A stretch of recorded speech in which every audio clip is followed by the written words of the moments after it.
اور یہ جو آرڈر تھا یہ مارچ 7 کو دیا گیا تھا کہ غزہ میں ایک ملٹری پورٹ بناؤ۔ بیسیکلی اسرائیل خود کچھ بھی نہیں کر رہی، ان کے پیچھے ہاتھ ہے یو ایس اے کا، اور جو او آئی سی ہے جس میں 58 اسلامک کنٹریز ہے وہ ہاتھ پر ہاتھ تمائے بیٹھی ہوئی ہے اور صرف غزہ کے مسلمانوں کی۔ بسم اللہ الرحمن الرحیم، السلام علیکم، اٹس می بلال احمد، اور آج کی ویڈیو میں انشاءاللہ ہم current affairs M C Qs کے پارٹ نمبر 16 کو ڈسکس کریں گے۔ آج کی ویڈیو میں انشاءاللہ ہم مارچ منتھ کے کرنٹ افیئرز کو تفصیل کے ساتھ ڈسکس کریں گے، تو آپ لوگوں نے ویڈیو کے ساتھ اینڈ تک جڑے رہنا ہے اور ویڈیو کو کسی بھی پوائنٹ سے سکپ نہیں کرنا۔ So without wasting any time, let's start the video.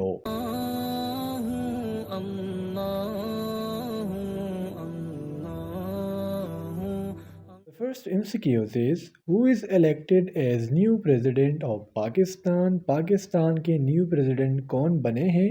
تو ہمارا جو کریکٹ آپشن ہے وہ ہے option D, main Asif Ali Zardari.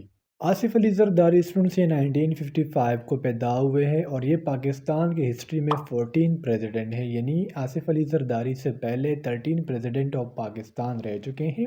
Asif Ali Zardari is the 14 president of Pakistan. Asif Ali Zardari نے اپنا آفس 10 مارچ 2024 سے سنبھالا ہے۔ Excuse number 2 is, Asif Ali Zardari is the only president who is elected for blank time. تو اسٹوڈنٹس آصف علی زرداری جو یہ پاکستان کے ہسٹری میں 2 دفعہ پریزیڈنٹ بن چکے ہیں۔ آصف علی زرداری سے پہلے پاکستان میں ایسا کوئی بھی پریزیڈنٹ نہیں رہا جو ایک دفعہ پریزیڈنٹ بنا ہو پھر دوبارہ وہ پریزیڈنٹ آیا ہو۔ صرف آصف علی زرداری کا کیس ایسا ہے کہ ایک دفعہ یہ پہلے بھی پریزیڈنٹ بن چکے ہیں پاکستان کے، اور یہ اگین 14 پریزیڈنٹ آف پاکستان بن چکے ہیں۔ ان کو اپنا عہد دیا گیا تھا 10 مارچ 2024 کو۔ Number 3 is, blank countries have planned to build nuclear power plant on moon. وہ کون سی 2 کنٹریز ہیں جنہوں نے یہ ریسنٹلی پلان کیا ہے کہ وہ مون پر ایک نیوکلیئر پاور پلانٹ بنائیں گے؟ تو ہمارا جو کریکٹ آپشن ہے وہ ہے آپشن سی، مین Russia and China. Students Russia and China نے ایک میٹنگ کی تھی 6 مارچ 2024 کو، اور اس میٹنگ میں انہوں نے یہ کہا تھا کہ 2030 یا 2035 کو ان لوگوں کا یہ پلان ہے کہ انہوں نے اپنا ایک نیوکلیئر پاور پلانٹ جو ہے وہ مون پر بنایا ہوگا۔ تو یہ ایم سی کیوز میں نے اس لیے کرنٹ افیئرز میں شامل کیا ہے کیونکہ انہوں نے 6 مارچ کو یہ میٹنگ کی تھی کہ انہوں نے مون پر ایک نیوکلیئر پاور پلانٹ بنانا ہے۔ فورس which country has recently order to establish military port in Gaza? تو اسٹوڈنٹس آپ کو ایم سی کیوز کے اسٹیٹمنٹ سے پتہ لگ گیا ہوگا آج کل غزہ میں جو حالات جا رہے ہیں، اللہ اسرائیل کو نیست و نابود کرے اور ساتھ امریکہ کو بھی۔ تو یہ جو آرڈر تھا یو ایس اے نے دیا تھا کہ غزہ میں ایک ملٹری پورٹ بنایا جائے، اور یہ جو آرڈر تھا یہ مارچ 7 کو دیا گیا تھا کہ غزہ میں ایک ملٹری پورٹ بناؤ۔ بیسیکلی اسرائیل خود کچھ بھی نہیں کر رہی، ان کے پیچھے ہاتھ ہے یو ایس اے کا، اور جو او آئی سی ہے جس میں 58 اسلامک کنٹریز ہے وہ ہاتھ پر ہاتھ تمائے بیٹھی ہوئی ہے اور صرف غزہ کے مسلمانوں کی موت جو ہے وہ دیکھ رہی ہیں۔ تو اللہ اسرائیل کو نیست و نابود کرے، آپ سب نے کومنٹ میں آمین لکھنا ہے۔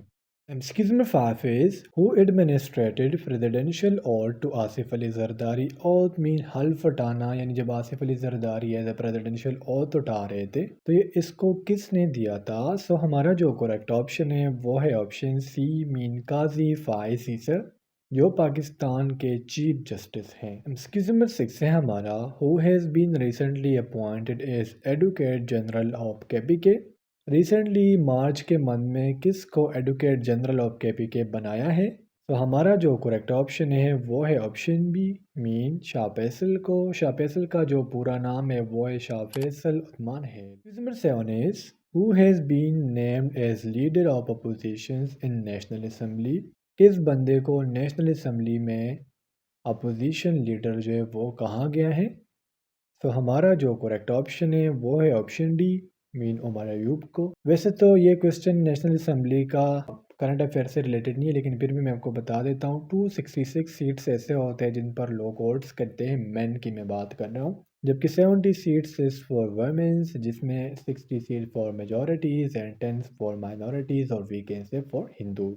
Excuse number 8 is, Yars missile is developed by which country? تو بیسیکلی سن یارز میزائل جو یہ ہمارے پاس نان بیلسٹک میزائلز ہے، یعنی ایسے میزائلز اگر آپ نے مطلب سپوز میں نے کہا یہ ایک ٹارگٹ ہے، اب آپ نے اس میزائل کو اس ٹارگٹ پر چھوڑا تو کرتا کیا یہ اس ٹارگٹ کو چیز کرتا ہے، یعنی یہ روٹیٹ بھی ہوتا ہے، اور اس کو ریسنٹلی بنایا ہے رشیا نے۔